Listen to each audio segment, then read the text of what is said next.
एक दिन गौतम बुद्ध अपने शिष्यों के साथ एकदम शांत बैठे हुए थे।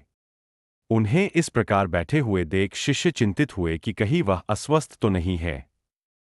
एक शिष्य ने उनसे पूछा कि आज वह मौन क्यों बैठे हैं, क्या शिष्यों से कोई गलती हो गई है। इसी बीच एक अन्य शिष्य ने पूछा कि क्या वह अस्वस्थ है, पर बुद्ध मौन रहे। तभी कुछ दूर खड़ा व्यक्ति जोर से चिल्लाया, आज मुझे सभा में बैठने की अनुमति क्यों नहीं दी गई है। बुद्ध आंखें बंद करके ध्यान मग्न हो गए। वह व्यक्ति फिर से चिल्लाया, मुझे प्रवेश की अनुमति क्यों नहीं मिली। इसी बीच एक उदार शिष्य ने उसका पक्ष लेते हुए कहा कि उसे सभा में आने की अनुमति प्रदान की जाए। बुद्ध ने आंखें खोली और बोले, नहीं, वह अछूत है, उसे आज्ञा नहीं दी जा सकती। यह सुनकर शिष्यों को बड़ा आश्चर्य हुआ। बुद्ध उनके मन का भाव समझ गए और बोले, हाँ, वह अछूत है।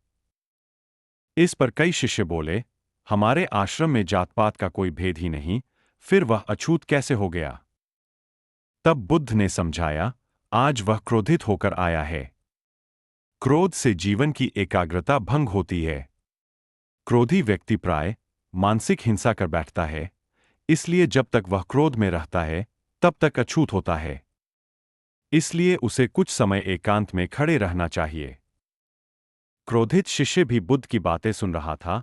पश्चाताप की अग्नि में तपकर वह समझ चुका था कि अहिंसा ही मनुष्य का महान कर्तव्य व परम धर्म है। वह बुद्ध के चरणों में गिर पड़ा और कभी क्रोध न करने का प्रण लिया। शिक्षा आशय यह है कि क्रोध के कारण व्यक्ति अनर्थ कर बैठता है और पश्चाताप उसे बाद में होता है, जिसका कोई लाभ नहीं मिलता। इसलिए हमें क्रोध नहीं करना चाहिए। असल मायने में क्रोधित व्यक्ति अछूत हो जाता है और उसे अकेला छोड़ देना चाहिए।